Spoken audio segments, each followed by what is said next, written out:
धर्म स्नेही भक्तात्माओं, कल आपने देखा था कि दीक्षा लेते ही भगवान मौन हो गए, सामयिक चारित्र में लीन हो गए, 6 माह का पितमा योग धारण कर लिया। लेकिन आपने देखा होगा कि भगवान अकेले दिखाई दे रहे थे, उनके साथ 4000 राजाओं ने भी दीक्षा ली थी। पीछे आपको देखना है तो एक बार बहुत सारे मुनिराज वहाँ पर विराजमान है और यह साधना उनकी प्रारंभ हो गई।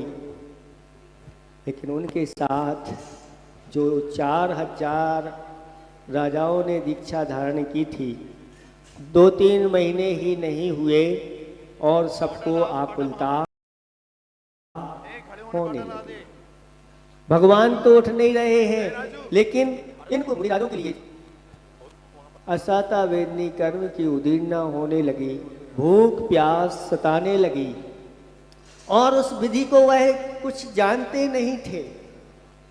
अपने स्वामी का अनुसरण कर लिया कि यह दीक्षा क्या होती है, इसका स्वरूप क्या होता है, कैसे मूल गुणों का पालन किया जाता है, ये किसी ने कुछ बताया नहीं और उन्होंने भी अपने स्वामी का अनुसरण करते हुए दीक्षा धारण कर ली।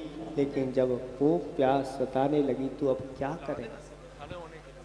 तो बहुत सारे जो वृक्षों में फल लगे थे उनको तोड़ के खाने लगे, नदी आदि का जल पीने लगे। तब ऐसी स्थिति में देवता प्रकट हो गए और कहा कि आपको इस निर्ग्रंथ मुद्रा के साथ ये सुशोभित नहीं होता, आप अपने ऊपर कुछ वस्त्र धारण करके फिर इस प्रकार की क्रियाएं करें। भगवान ध्यान में लीन है, क्या हो रहा है बाहर से वह जानते हुए भी अपने योग को अच्छी तरह से धारण किया। तो जब 6 माह पूर्ण हो गए तब उन्होंने अपने योग का निष्ठापन किया और आहार चर्या के लिए वह निकले। तीर्थंकर जितने भी होते हैं उनका नियोग होता है केवल ज्ञान के पूर्व में इस आहार चर्या को, इस दान तीर्थ की प्रवृत्ति को सिखाने के लिए, इसकी महिमा बतलाने के लिए वह आहार चर्या के लिए निकलते हैं। वैसे उनको अगर ना भी मिले तो भी वह केवल ज्ञान प्राप्त कर सकते हैं उसके बिना। लेकिन यह दान तीर्थ प्रवृत्ति दिखाने के लिए वह आहार चर्या के लिए निकलते हैं। यह आहार चर्या की विधि क्या होती है, थोड़ा सा इसको आप लोगों को समझना है। आचार्य समंत्र भद्र स्वामी महाराज ने रत्न करंडक श्रावकाचार में ऐसा कहा गया है कि जो निर्ग्रंथ मुद्रा के धारी होते हैं, उत्तम पात्र होते हैं, जो आरिका एलक क्षुल्लक आदि वृत्ति होते हैं, मध्यम पात्र होते हैं और जो सम्यक दृष्टि सच्चे देवसास गुरु की श्रद्धा रखने वाले जगन पात्र होते हैं, इन 3 प्रकार के पात्रों के लिए आहार दान की विधि बताई है। लेकिन उत्तम पात्रों की मुख्य विधि क्या है? तो कहा 9 पुण्य ही, 9 भक्ति के साथ आहार दान दिया जाता है। 9 भक्ति क्या होती है? सबसे पहले परिगाहन करना। कैसे परिगाहन करना? शुद्ध वस्त्र पहन करके, शुद्ध जल के साथ जिसने स्नान किया है और शुद्ध वस्त्र धारण किए हैं। शुद्ध वस्त्र वही कहलाते हैं जो शुद्ध वस्तु से बनाए गए हैं। अगर अशुद्ध वस्तु से वस्त्र बनाए गए हैं तो वह शुद्धि नहीं। शरीर में किसी प्रकार की अशुद्धि नहीं, अशुद्ध तेल आदि नहीं लगाना, अशुद्ध क्रीम आदि का उपयोग नहीं करना, पाउडर आदि का प्रयोग नहीं करना, और क्या बोलते हैं लाली लिपस्टिक, इन आदि का प्रयोग नहीं करना। आज जितने भी यहाँ पर आहार देंगे उन सब के लिए इन वस्तुओं का त्याग ही करना है कि कभी इन अशुद्ध वस्तुओं का उपयोग नहीं करेंगे। और इसके साथ साथ सभी जितने भी आहार देने वाले हैं, क्योंकि सामान्य मुनिराज को आहार नहीं दे रहे हैं, ऐसा कहा गया है कि तीर्थंकर को जो पहली बार पहले आहार देगा वह बहुत निकट भव्य है और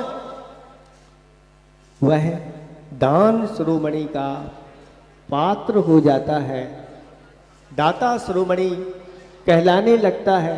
तो सभी के लिए फास्ट फूड इनका सबको त्याग करना है। जो ये खाने वाले वो आहार देने के अधिकारी नहीं। हमारे गुरुदेव कहते थे ऐसे लोगों को आहार नहीं देना जो इस प्रकार की फास्ट फूड का सेवन करते हैं। अगर आपको आहार देना है तो आप त्याग करिए, रात्रि भोजन का सभी का त्याग, क्योंकि ऐसे महामुनिराज तीर्थंकर के लिए आप आहार दान दे रहे हैं।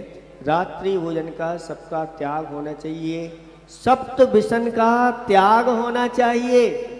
यह आपकी शुद्धि कहलाती है। इस प्रकार से पड़गाहन में क्या करते हैं तो कहते हैं हे स्वामी, अच्छी तरह से मंगल वस्तुओं को हाथ में लेकर के, हे स्वामी अत्र अत्र, यहाँ यहाँ आइए आइए आइए।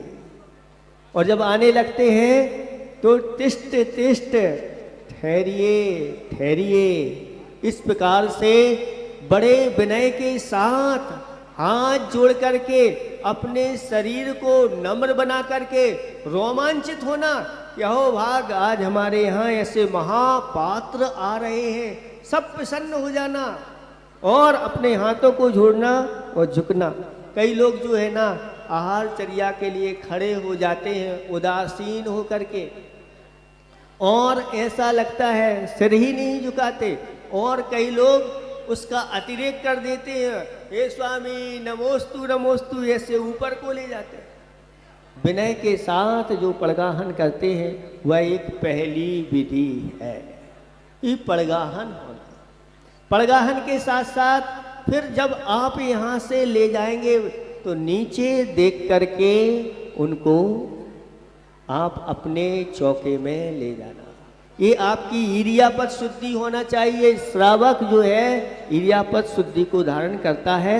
ऐसे श्रावक के यहाँ फिर वह जाते हैं, और जैसे ही आपके द्वार पर पहुँच जाते हैं तो आपको अपने दोनों पैरों को शुद्ध जल से, प्राशुक जल से, अपने एड़ी सहित पीछे से पैर धो करके अंदर उनके लिए निवेदन करते हैं, ये स्वामी मम गृह में प्रवेश कीजिए। और जब आपके गृह में प्रवेश करते हैं तो उनको उच्चासन देना चाहिए। चौकी ऐसी हो जो पर्याप्त उनको बैठने के लिए हिलती डुलती नहीं हो, और उसमें किसी प्रकार से अशुद्धि वाले पदार्थ उस चौकी में ना लगे हों। इस प्रकार की आप शुद्धि पूर्वक उनसे कहें, हे स्वामी उच्चासन ग्रहण कीजिए। और उच्चासन ग्रहण कराने के बाद फिर उनका अच्छी तरह से आपके पास जो उत्तम पात्र हों, सोने के अगर थाल हों, चांदी के ताल हों, या और भी जो आपके योग्य हों, उस थाल को ले जा करके उनके लिए निवेदन के लिए, हे स्वामी आपके हम पाद प्रक्षालन करना चाहते। आज मैं अपने जीवन को धन्य बनाना चाहता हूँ, मैं अपने इस आत्मा को पवित्र करना चाहता हूँ। और ऐसा करके अच्छी तरह से पाद प्रक्षालन उनका करना चाहिए। और पाद प्रक्षालन करने के बाद उस गंधोदक को अपने सिर पर लगाना चाहिए। ऐसा कहा गया है कि यह जो दिगंबर मुद्रा को धारण करने वाले श्रवण अगर आपके घर में आ गए तो क्या आपके यहाँ वह साक्षात चिंतामणि रत्न के रूप में आए हैं। आज किसी को चिंतामणि रत्न है आपके यहाँ? नहीं है, लेकिन शास्त्रों में कहा कि ये मुनिराज चिंतामणि रत्न है और जिसके यहाँ इनके आहार हो गए वह इतना पुण्य संचय कर लेता है कि चिंतामणि रत्न के समान उसको सब प्रकार की वस्तुएं प्राप्त हो जाती है। ऐसा कहा गया है, निर्ग्रंथों की चरण रज करती भवोदधि पार, रिद्धि सिद्धि समृद्धि दे मोक्ष महल का द्वार। सभी प्रकार की रिद्धि सिद्धि प्रसिद्धि उसको मिलती है और आगे जाकर के मोक्ष की प्राप्ति होती है। ये आहार दान की इस प्रकार की क्रिया। तो अच्छी तरह से गंधोदक को अपने सिर पर धारण करो। आज साक्षात मैंने तीर्थंकर का ही यह पाद विच्छालन कर लिया है और आज मेरा जीवन धन्य हो गया। ऐसे करके फिर अच्छी तरह से अष्ट द्रव्य के माध्यम से उनकी पूजा करना और पूजा करने के बाद पूजा में सावधानी रखना चाहिए, क्योंकि पूजा में जो द्रव्य होती है सब लोग अपने अपने हाथ में लेते हैं और फिर क्या कहते हैं, बिखराते हैं गली गली। सर्वत्र आपके चावल आदि बिखर जाते हैं, बिखरना नहीं चाहिए। एक मुखिया पूजा करे, बाकी सारे लोग क्या करें, अनुमोदना करें हाथ लगा करके और उसमें शामिल हो तो बहुत अच्छी व्यवस्थित ढंग से यह पूजन हो जाती है। और पूजन के बाद क्या करना चाहिए तो कहते हैं अच्छी तरह से बैठ करके गवासन से नमोस्तु बोलना चाहिए, क्योंकि नवदा भक्ति में एक नमोस्तु शब्द भी है, नमस्कार शब्द है। कई लोग अपनी सामग्री इकट्ठी करने में लग जाते हैं और नमोस्तु करना भूल जाते हैं, इसलिए नमोस्तु किया। नमोस्तु करने के बाद कितनी हो गई भक्तियाँ, नवदा भक्ति कितनी हो गई, 5 हो गई। पड़गाहन, उच्चासन, पाद विच्छालन, पूजन और प्रणाम नमस्कार नमोस्तु। अब इसके बाद 5 + 4 और कर देना तो क्या हो जाएगा। 4 क्या है, मन शुद्धि, वचन शुद्धि, काय शुद्धि, आहार जल शुद्ध। अब ये क्या शुद्धि होती है, मन की शुद्धि क्या है, मन में किसी प्रकार के खोटे भाव नहीं लाना, मन में किसी प्रकार के विकार भाव नहीं लाना, मन में प्रसन्नता। हाँ, तैयार रहे, पहली घंटी बज गई है, आप लोग स्थिरता पूर्वक खड़े हो जाएं।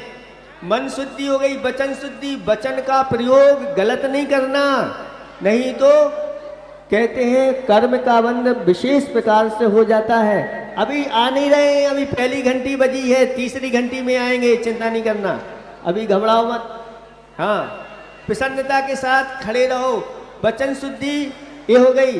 कुछ लोग कहते हैं हे स्वामी मन शुद्धि वचन शुद्धि, काय की शुद्धि, काय की नहीं, काय मतलब शरीर की शुद्धि। अभी जो बता दिया कि शरीर आपका किस प्रकार से होगा। हाँ, आपस में बोलना नहीं, मौन पूर्वक प्रसन्नता के साथ आप खड़े रहिए। फिर आहार जल शुद्धि, आहार भी सभी प्रकार का शुद्ध होना चाहिए, मर्यादा का होना चाहिए।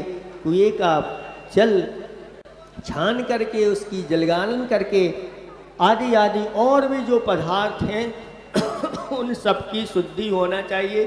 ये नवदा भक्ति है। तो नवदा भक्ति के साथ साथ श्रावक के 7 गुण होना चाहिए। श्रावक के कितने गुण होना चाहिए, 7। उसमें सबसे पहला कौन सा गुण है तो कहते हैं श्रद्धा, आस्था, विश्वास।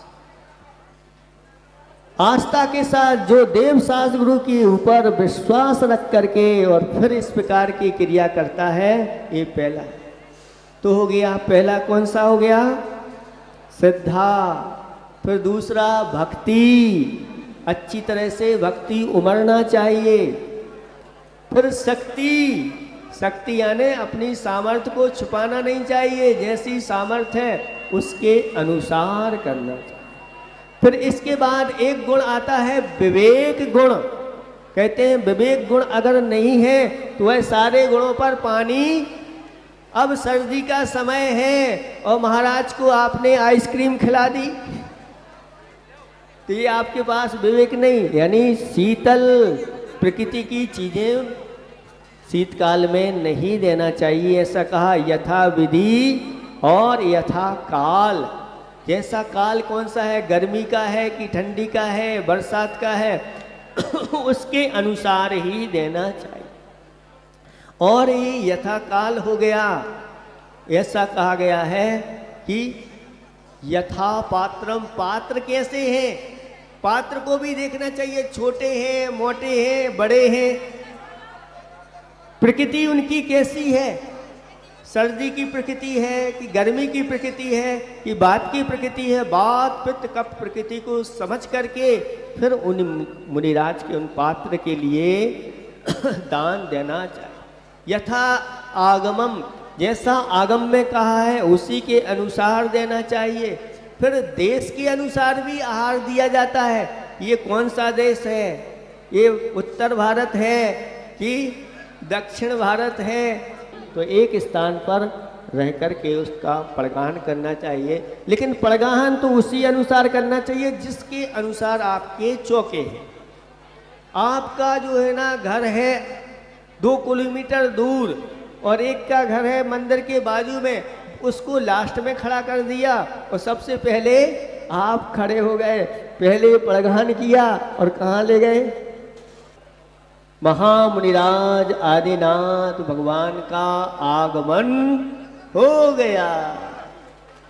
दोनों प्रसन्न हैं आज। ओ भाग्य, आज हमारे घर प्रभु पधारे। शास्त्रों में कहा गया है कि इस पंचम काल में आज साक्षात तीर्थंकर नहीं है, लेकिन अगर ऐसी जो जिनकी भिक्षाचर्या, जिनकी मन की शुद्धि की चर्या, जिनके वचन की चर्या, जिनकी चर्या शुद्ध है, ऐसे अगर मुनिराज आ गए हैं तो कहा कि ऐसा मानना चाहिए कि अहोभाग आज हमारे यहाँ तीर्थंकर ही आ गए हैं और उनके लिए आहार दान दे करके वह अपने जीवन को धन्य बना। हरिवंश पुराण में लिखा है कि जब भगवान के आंगन में आए तो उन्होंने क्या किया, जैसे ही उनको नमस्कार किया और नमस्कार करते ही जाति स्मरण हो गया कि पूर्व भाव में वज्र जंग राजा और श्रीमती का वह जीव जिन्होंने चारण रिद्धि आदि मुनिराजों के लिए आहार दान दिया था और उन्हें पूरी आहार की विधि ज्ञात हो गई, नवदा भक्ति और सप्त गुणों से वह युक्त हो गए।